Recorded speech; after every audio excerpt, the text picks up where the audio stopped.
நான் என்னைக்குமே சாப்பிட போம்போது இந்த கடைய தாண்டி தாங்க போவோம். நேத்து என்னன்னு தெரியல, என் மனசுக்கு இந்த கடைக்கு போயிட்டு பார்ப்போமே, இந்த கடையில போய் சாப்பிடுவோமேன்னு சொல்லி தோணுச்சு. போனதுக்கு வொர்த்துங்க.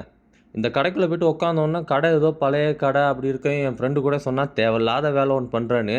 ஆனா, நாங்க அங்க போன உடனே 2 ப்ரோஸ்டர் ஆர்டர் பண்ணிட்டோம். ஆர்டர் பண்ண ப்ரோஸ்டர் வந்ததுக்கப்புறம் தான் தெரியும், கடைய பார்த்து என்னைக்குமே வந்து எடை போட்டுறக்கூடாது, சாப்பிட்டு பார்க்கணும்னு. அந்த அளவுக்கு கிரிஸ்பியா சூப்பரா போட்டு குடுத்துருந்தாங்க. இன்னொன்னு சொல்லணுமா இருந்தா, என்னுடைய ஃபேவரைட்டான நெறைய கடைங்க இருக்கு இங்க. ஆனா, அந்த கடைகள் எல்லாத்துலயுமே இந்த கடை என் மனச டச் பண்ணிருச்சுன்னே சொல்லுவேன். ஏன்னா, சிக்கன்லாம் வந்து சொல்லவே தேவையில்லங்க. அவ்வளோ கிரிஸ்பி அ எப்படி சொல்றது? அந்த முள்ள கூட கடிச்சு சாப்பிடலாம். அந்த அளவுக்கு சூப்பரா போட்டு குடுத்துருந்தாங்க. அதில இன்னொன்னு என்ன முக்கியமான விஷயம்னா, எல்லா இடமும் நம்ம சாப்பிட போனோம்னா குபுஸ்ன்னு ஒண்ணு குடுப்பாங்க. ஆனா, இங்க வந்து ரோஸ்டருக்குன்னு சொல்லியே தனியா ஒரு ரொட்டி ஒண்ணு அவங்களே வந்து போடுறாங்க. போட்டு குடுக்குறாங்க. அந்த ரொட்டிய பார்க்குறதுக்கு சும்மா வெள்ளையா அப்படியே இருந்துச்சு. அவன் என்னடா இது ரொட்டி வேற இப்படி குடுக்குறாங்களே! அப்படின்னு அந்த ரொட்டியோட சாப்பிடும்போது, அந்த ரொட்டி அல்டிமேட்டா இருந்துச்சு. அந்த ரோஸ்டருக்கும், அந்த ரொட்டிக்கும் சொல்லவே தேவையில்ல. அவ்வளோ அருமையா இருந்துச்சு.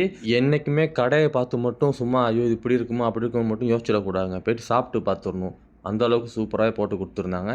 அப்ப நான் போயிட்டு வரேன். பாய்.